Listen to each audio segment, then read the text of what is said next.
অজয় নদীর বাঁধে ধস, আতঙ্কে ঘিদহ গ্রাম সহ আশেপাশের গ্রাম। বাঁধ পরিদর্শন সভাধিপতির। প্রবল বর্ষণের জেরে জলাধারগুলি থেকে হুহু করে জল ছাড়ার ফলে বন্যার আশঙ্কা ক্রমেই বাড়ছে। তারই প্রভাব পড়েছে রাজ্যের ছোট বড় নদীগুলিতে। তেমনই পরিস্থিতি তৈরি হয়েছে অজয় নদীতেও। নদীর বাঁধে নতুন করে ধস নামায় চরম আতঙ্কে দিন কাটাচ্ছেন বীরভূম জেলার নানুর বিধানসভার ঘিদহ গ্রাম ও তার আশেপাশের এলাকার মানুষজন। স্থানীয় সূত্রে জানা গেছে, কয়েক মাস আগেই বিপুল 10 কোটি টাকা ব্যয় করে অজয় নদীর বাঁধে মেরামতির কাজ শেষ হয়েছে। বর্তমানে আরো 3 কোটি টাকার উন্নয়নমূলক কাজ চলছে। তবে সেই কাজ চলার মাঝেই ফের বাঁধে ধস দেখা দিয়েছে। জানিয়ে নতুন করে প্রশ্ন উঠছে নির্মাণের গুণমান ও কার্যকারিতা নিয়ে। ঘটনার খবর পেয়ে শনিবার এলাকা পরিদর্শনে যান বীরভূম জেলা পরিষদের সভাধিপতি কাজল শেখ। তিনি পরিস্থিতি খতিয়ে দেখেন ও স্থানীয় বাসিন্দাদের সঙ্গে কথা বলেন। বর্তমানে ঘিদহ সহ আশেপাশের গ্রামগুলোতে চরম আতঙ্ক। নদীর জলস্ফীতির ফলে পরিস্থিতি যদি আরো খারাপ হয় তবে হাজার হাজার মানুষকে তড়িঘড়ি নিরাপদ স্থানে সরিয়ে নেওয়ার প্রয়োজন হতে পারে। তবে নদীর জল বাঁধ থেকে অনেক দূরে রয়েছে। নদীর জল বাড়লে আতঙ্ক বাড়বে বলে জানিয়েছে।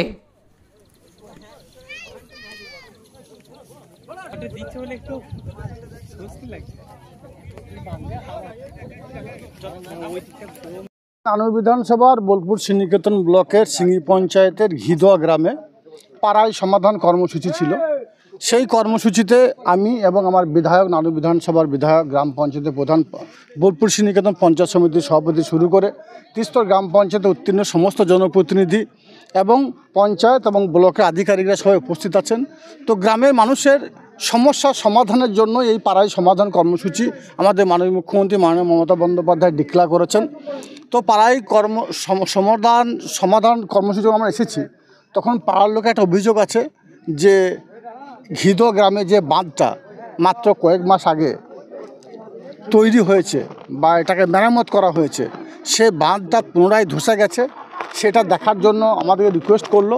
আপনাদের জানা আছে, আমাদের নানুর বিধানসভার সম্মানীয় বিধায়ক বারবার বিধানসভায় এই অজয়ের নদীর যে বাঁধের অবস্থা খারাপ, তার জন্য আমাদের মাননীয় মুখ্যমন্ত্রী মাননীয় মমতা বন্দ্যোপাধ্যায়ের কাছে দরবার করেছেন এবং তিনি এই বাঁধ নির্মাণের জন্য কমসে কম 10 কোটি টাকা বরাদ্দ করেছেন এবং কাজ হয়ে গেছে এবং এখন বর্তমানে প্রায় 3 কোটি টাকার উপর কাজ চলছে।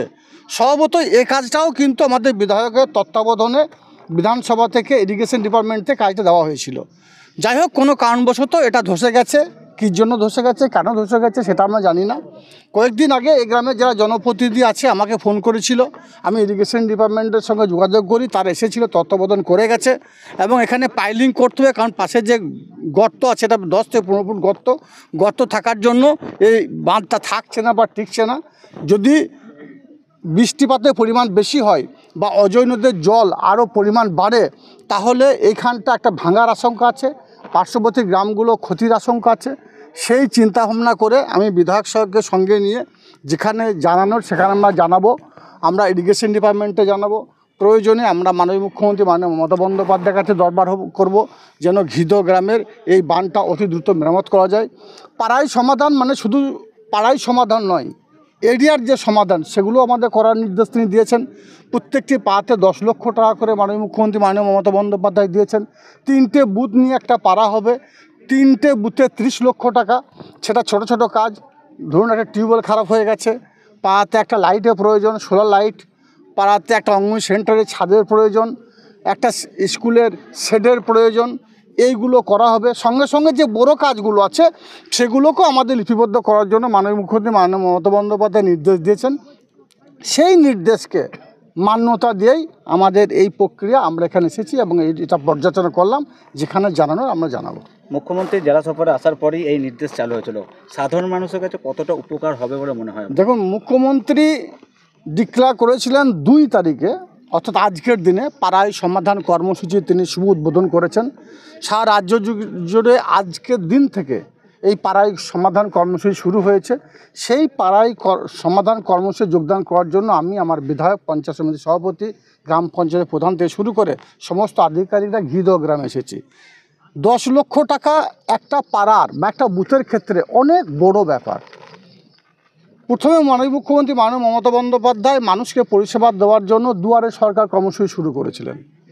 বিগত দিনে দেখেছি একটা রেশন কার্ড সংশোধন, একটা আধার কার্ড সংশোধন, বা একটা আমার কন্যাশ্রী প্রকল্প বোনটা তার সামান্য কাগজ মিস্টেক থাকার জন্য সে কন্যাশ্রী পাচ্ছে না, যার জন্য ব্লক বা জেলা অফিসে গিয়ে পায়ে চটি ক্ষয় হয়ে গেছে, কিন্তু কাজটা তার হয়নি। কিন্তু দুয়ারে সরকার করার ফলে মানুষ উপকৃত হয়েছে। এরপর পাড়াই সমাধান, এই যে মাননীয় মুখ্যমন্ত্রী মাননীয় মমতা বন্দ্যোপাধ্যায়ের মস্তিষ্ক পরিচিত এই কর্মসূচি, এই কর্মযজ্ঞ, আমার মনে হয় সারা বাংলার মানুষ অভাবনীয়ভাবে এর ফল পাবে এবং সকলেই মাননীয় মুখ্যমন্ত্রী মাননীয় মমতা বন্দ্যোপাধ্যায়ের হাতকে শক্ত করার জন্য এবং তার দীর্ঘায়ু কামনা করার জন্য আগামী দুর্গাপুজো আসছে, সে দুর্গাপূজাতে সকলেই মাননীয় মুখ্যমন্ত্রী মাননীয় মমতা বন্দ্যোপাধ্যায়ের জন্য ভগবানের কাছে আশীর্বাদ করেন, তিনি তার দীর্ঘায়ু কামনা করবেন বলে আমার বিশ্বাস। ছোট ছোট কাজগুলো, যে কাজগুলো পঞ্চায়েতে হয় না, পঞ্চায়েত সমিতি হয় না, জেলা পরিষদ করতে পারে না, সেই কাজগুলো এবার হবে। এর থেকে মানুষ এত ভালো পরিষেবা আমার সারা ভারতবর্ষের কোনো অঙ্গরাজ্যে আছে বলে আমার মনে করি না। স্বভাবতই মাননীয় মুখ্যমন্ত্রী মাননীয় মমতা বন্দ্যোপাধ্যায় তার মস্তিষ্ক পরিচিত যে 94টি কর্মসূচি আছে, 94টি প্রকল্প আছে, আমার মনে হয় সব থেকে বৃহৎ এবং ভালো এবং জনগণের কাছে পৌঁছানো, গ্রাসরুটে পৌঁছানো, এর মতো আর কোনো প্রকল্প আছে বলে আমার মনে হয় না।